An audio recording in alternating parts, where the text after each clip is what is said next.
Welcome to the 6th episode on aldehydes and ketones, where we are going to discuss the reaction of aldehydes and ketones. This is the 3rd episode on reactions of aldehydes and ketones. In the earlier lecture, we have discussed different nucleophilic addition reactions which occur in aldehyde and ketone, and now in this presentation we are going to discuss the reactions like oxidation of aldehyde, oxidation of ketones. We will discuss the reaction which distinguish between aldehydes and ketones. Then we will discuss Tollens reagent, Fehling solution test and Benedict solution test. All these 3 tests are used to distinguish between aldehyde and ketones. Then we will discuss the reduction of aldehyde and ketones. Under this category, we will discuss catalytic reduction, we will discuss reduction with metal hydride, then we will discuss selective reduction of carbonyl compound, Meerwein-Ponndorf-Verlhaes reduction, we will discuss Wolff-Kishner reduction, Clemenson's reduction and reduction of ketones to pinacoles. In the present lecture, we will also discuss a name reaction called Mannich reaction. We will discuss base catalyzed mechanism of Mannich reaction and acid catalyzed mechanism of Mannich reaction, and we will also discuss certain application of Mannich reaction. So, to start with the oxidation reactions of aldehydes. Aldehydes in presence of strong oxidizing agents such as acidified potassium dichromate or acidified chromic acid or acidified potassium permanganate are oxidized to carboxylic acid with same number of carbon atoms. Aldehydes are oxidized much faster than ketones. Here you can see that we are starting with an aldehyde, converting it into carboxylic acid, and the number of carbon atom remains same. We will discuss the same oxidation with the help of example. Here you can see this is a 4 carbon aldehyde which again is converted into 4 carbon carboxylic acid. We will now discuss the oxidation of ketones. Ketones are fairly resistant to oxidation, and oxidation of ketones require drastic conditions and they occur with strong oxidizing agents. Ketones upon oxidation form carboxylic acid with lesser number of carbon atoms than the starting ketone. During oxidation, cleavage occurs at the carbonyl carbon and hydrocarbon chain, and one of the alkyl part is oxidized to carbon dioxide and water. Like in this particular example, you can see that this is a ketone and bond is breaking between carbonyl carbon and the alkyl side chain. As a result, this part of the molecule of ketone is converted into carbon dioxide and water, whereas the other part of the molecule is converted into carboxylic acid. This cleavage can done either at this carbon and alkyl group or at this carbon and alkyl group. Accordingly, the corresponding carboxylic acid are formed. Acetone and pentane 3-one form carboxylic acid with lesser number of carbon atoms along with carbon dioxide and water. In case of cyclic ketones, on the contrary, a dicarboxylic acid is formed with the same number of carbon atoms. Here you can see this is acetone, the corresponding carboxylic acid has 1 carbon less, whereas in case of cyclohexanone, which is a cyclic ketone, there is formation of hexane dioic acid or adipic acid which contains 6 carbon as they are present in case of cyclohexane. In case of unsymmetrical ketones, a mixture of carboxylic acid is formed because the cleavage can occur on either side of the carbonyl group. Butanone forms a mixture of ethanoic acid, propanoic acid along with carbon dioxide and water. You can see this is butanone. If this bond breaks, then there is formation of ethanoic acid, and if this bond breaks, then there is formation of propanoic acid along with carbon dioxide and water. We will now discuss some tests which are used to distinguish between aldehydes and ketones. You know already that both aldehyde and ketone have carbonyl group, but whether the carbonyl group is aldehydic or ketonic can be distinguished by these tests which we are going to discuss now in the forthcoming slides. Aldehydes are oxidized more easily than ketones, and in alkaline medium mild oxidizing agents such as Tollens reagent, Fehling solution and Benedict solution oxidize aldehyde. Ketones are not oxidized under these conditions. Aldehydes therefore can be distinguished from ketones. Here you can see that this is an aldehyde, it reacts with Tollens reagent and is converted into corresponding salt of carboxylic acid and silver is precipitated here. So, this reaction actually can distinguish between an aldehyde and ketone because this reaction is done by aldehyde or can be done with aldehyde, but not with a ketone. Tollens reagent is a freshly prepared ammoniacal silver nitrate solution. When aldehyde is heated with Tollens reagent, it is oxidized to carboxylic acid and Tollens reagent is reduced to free silver. The free silver deposits on the wall of the test tube in the form of silver mirror, hence the test is called silver mirror test. Here aldehyde is converting silver ions into the metallic silver which deposits on the walls of the test tube in the form of silver mirror. Tollens reagent test is also given by alpha hydroxy ketones. The secondary alcoholic group in alpha hydroxy ketone is oxidized to keto group by Tollens reagent and Fehling solution. They give positive Tollens and Fehling solution even though they do not have any aldehydic group. Here you can see this molecule has a hydroxy group next to a keto group. You can see that this molecule does not have any aldehydic group, but even then it gives a positive Tollens test, it gives a positive Fehling solution test. The reason is this is a secondary alcohol, this one, and this oxidizes to this carbonyl group, and in the process the silver plus ions are reduced to silver metal. So, we see a positive Tollens test in case of alpha hydroxy ketones. Now, we will discuss the reaction of aromatic aldehyde and aliphatic aldehyde towards Tollens reagent. Aromatic aldehydes are comparatively less reactive than aliphatic aldehydes. Aromatic aldehyde reduce Tollens reagent and form silver mirror on the walls of test tube. They however do not react with Fehling solution and Benedict solution. Aromatic ketones give negative Tollens test, negative Fehling and Benedict solution test. Here again you can see that positive Tollens reaction has been shown with benzaldehyde. The application of Tollens reaction actually is that Tollens reagent applies a very thin cover of silver upon reduction, hence used for silvering the ornaments. Glucose, a simple sugar having aldehyde functional group, is used as reducing agent. Here you can see the ornaments or any material can be silvered or a fine silver lining can be put by simply using glucose which has an aldehydic group along with Tollens reagent. We will now discuss Fehling solution test.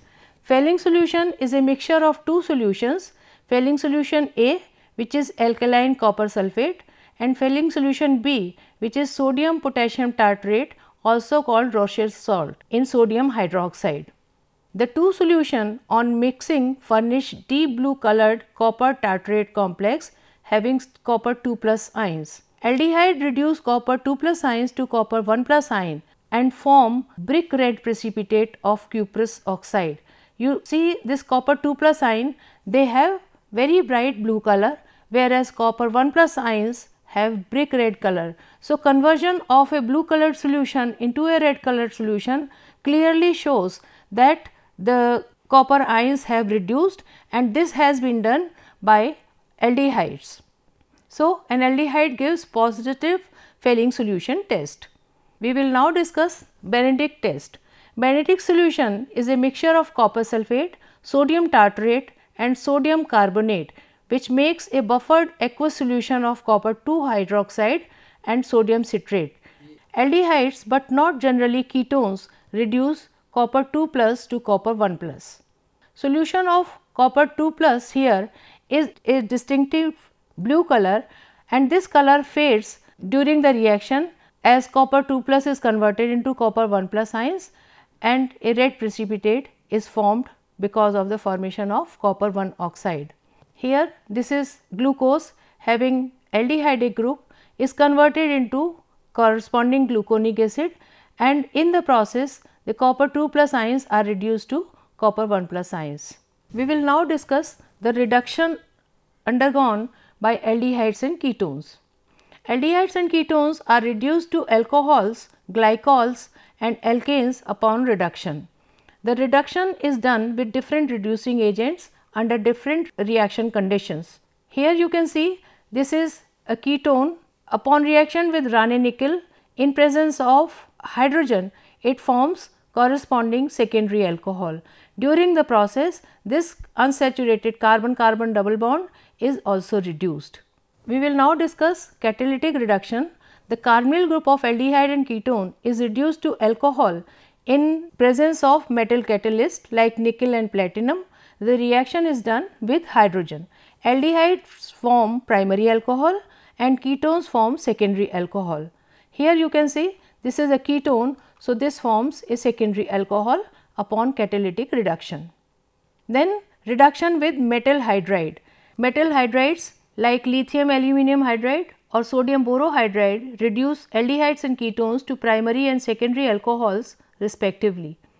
Here you can see this is an aldehyde treated upon with lithium aluminum hydride and forms a primary alcohol. From butanol, a butanol is formed, and with a secondary aldehyde there is formation of a primary alcohol.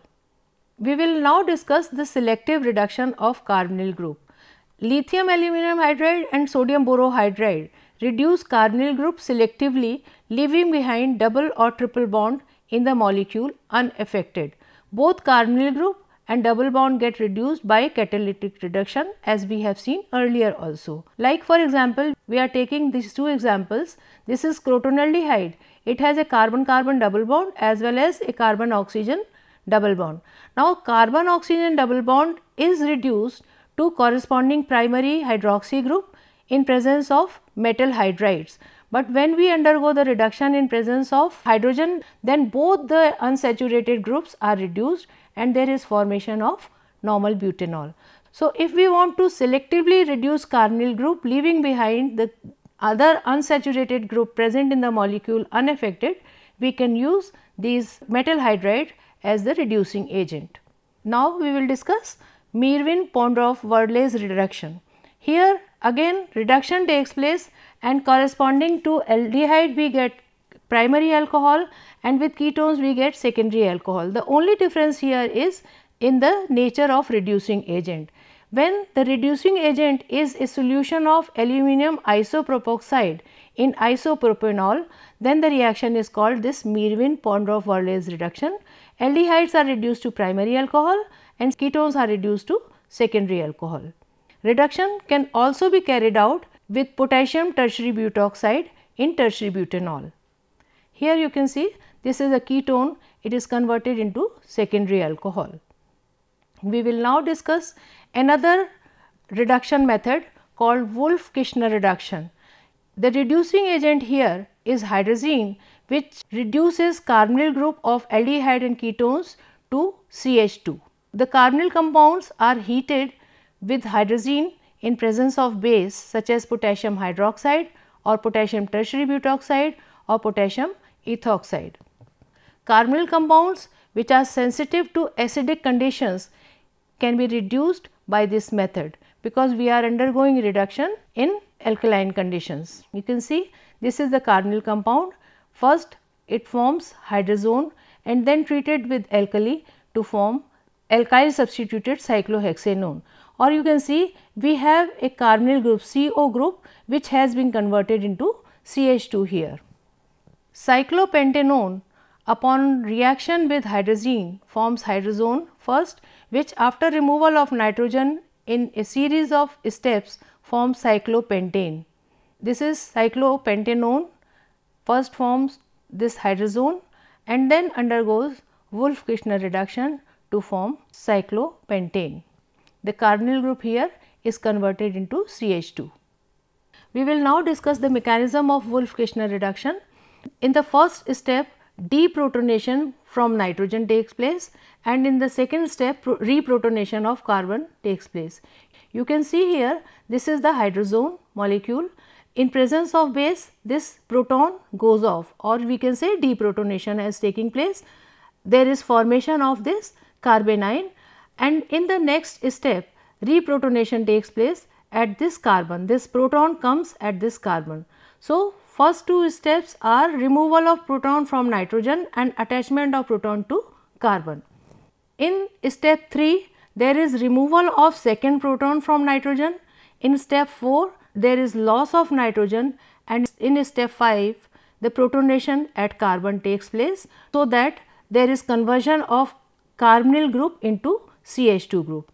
You can see here that the next hydrogen atom has been extracted by the base here, then there is removal of this nitrogen from the hydrazone, and then attachment of another proton to the carbon. Here earlier we had a carbon oxygen double bond. Now you can see that two hydrogens have been attached at this carbon. We will now discuss Clemmensen reduction. The carbonyl group of aldehyde and ketone is reduced to CH2 when reaction is carried out with zinc amalgam and hydrochloric acid. Here this is a ketone converted into this normal propyl benzene, and this is an aldehyde which is converted into ethyl cyclopentane. The Clemmensen reduction is carried out in acidic medium. Thus, aldehyde and ketones sensitive to bases can be reduced by this method. Here again we have a few examples where Clemmensen reduction has converted aldehyde and ketones into corresponding alkanes with the same number of carbon atoms as they were in case of aldehyde and ketones. Then the last reduction method we are going to discuss is the reduction of ketones to pinacols. Ketones are reduced to tertiary diols, which are also called pinacols, by magnesium amalgam. Aldehydes do not form pinacols. In this figure you can see that acetone molecule is reacting upon with magnesium amalgam followed by reaction with water and forms this pinacol, which is 2,3-dimethyl butane 2,3-diol. We will now discuss a very popular named reaction called Mannich reaction, which is given by aldehydes and ketones. The aldehydes and ketones containing alpha hydrogen undergo condensation with formaldehyde and ammonia or primary or secondary amine to produce beta amino carbonyl compounds. The reaction is known as Mannich reaction. The reaction may be done in acidic or basic conditions, and you can see here that this molecule is an aldehyde molecule having alpha hydrogen. We have here formaldehyde, and this is a primary amino group. During the condensation reaction, there is removal of only a water molecule, and a condensation product of this type has been generated. This reaction actually has a number of applications in synthetic organic chemistry, because starting from very simple molecules like aldehydes, like formaldehyde or primary or secondary amine, we can generate such a big molecule with basic properties. These molecules are also called Mannich bases. The reason is that nitrogen here has a pair of electron, because of which molecule shows basic properties. In a proper example here, propanone or acetone reacts with formaldehyde and dimethyl amine to form this beta amino ketone as the product. And if we start with an aldehyde, there is formation of beta amino aldehyde. We will now discuss the base catalyzed mechanism of Mannich reaction. Base catalyzed mechanism of Mannich reaction involves the abstraction of alpha hydrogen from the carbonyl compound, and a carbanion is generated. So, in the first step you can see that first there is removal of this alpha hydrogen and formation of carbanion. In the second step, ammonia or amine reacts with formaldehyde to form hydroxymethyl amino compound as a result of nucleophilic attack on carbonyl carbon of formaldehyde. You can see here that this is the secondary amino group and this is formaldehyde. The lone pair of electron on nitrogen attacks this electrophilic carbon, and finally there is formation of this hydroxymethyl amino compound in the second step. Now, In the third step, nucleophilic substitution takes place between carbanion and hydroxymethyl amino compound. This is the carbanion generated in the first step, and this is the molecule, or you can say hydroxymethyl amino compound, which is generated in the second step. Both of them react together, undergo nucleophilic substitution and generate this Mannich base. Now we will discuss acid catalyzed mechanism of Mannich reaction. As the name implies, acid catalyzed means the first step in the mechanism of this reaction will be starting with the acid attack. So, acid catalyzed mechanism of Mannich reaction involves the protonation at the carbonyl oxygen and formation of enol form of carbonyl compound. You can see here that instead of formation of carbanion, we have generated an enol here in acid catalyzed mechanism of Mannich reaction. In the second step, protonation of hydroxymethyl amine takes place in presence of acid, which results in the formation of ammonium ion. If you remember, in the base catalyzed reaction, we had generated this hydroxymethyl amino compound, but this hydroxymethyl amino compound, because there is acid present in acid catalyzed reaction, there will be protonation. As a result, there will be formation of ammonium ion in the second step. In the third step of acid catalyzed mechanism of Mannich reaction, enol substitutes ammonium ion to form beta amino carbonyl compound. As can be seen here, this is the enolic form, and the electron pair attacks this carbon, formation of this protonated Mannich base, removal of a proton and formation of Mannich base. So, this finishes the acid catalyzed mechanism of Mannich reaction. We will now discuss a few application of Mannich reaction. As I told you earlier also that Mannich reaction is a very beautiful reaction in organic chemistry, because we can generate a very diverse nature of molecule with the help of such reactions. So, the application here we have mentioned that a very important local anesthetic teutocaine may be synthesized by using Mannich reaction. Obviously, you may find it a bit complicated reaction, but at the end there is formation of this local anesthetic teutocaine because of Mannich reaction. Another application of Mannich reaction is that it is also given by phenols. In phenols, the basic group enters ortho and or at para position to the phenolic group. As you know already that phenol have their ortho and para position activated because of the delocalization of this non-bonding pair of electron on oxygen with the pi electron cloud of benzene ring. As a result, these three positions, both two ortho position and the third para position, becomes quite activated, and that is why Mannich reaction takes place at all the three places, generating this kind of molecule. Primary and secondary nitro compounds which have alpha hydrogen, they also react with formaldehyde and ammonium chloride, as is done in case of Mannich reaction, and this kind of products can be generated.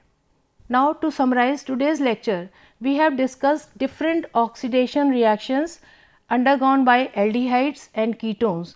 Because of oxidation reaction, we are able to distinguish between aldehyde and ketone with the help of these Tollens reagent test or Benedict solution or Fehling solution test.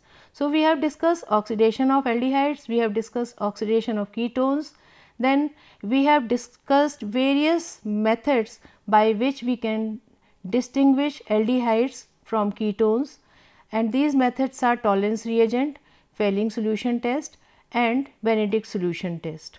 Then we have done a number of reduction reactions on aldehyde and ketones, like catalytic reduction, that is a reduction in presence of catalyst. We have done reduction with metal hydrides like lithium aluminum hydride or sodium borohydride. Then we have done selective reduction of carbonyl group also. After that, we have done Meerwein-Pondorf-Verlhaes reduction, we have done Wolff-Kishner reduction, we have done Clemenson's reduction, and reduction of ketones to corresponding pinacoles. And lastly, in the present lecture we have discussed Mannich reaction, its mechanism in basic condition and mechanism in acidic condition, and we have introduced some of the application of Mannich reaction also.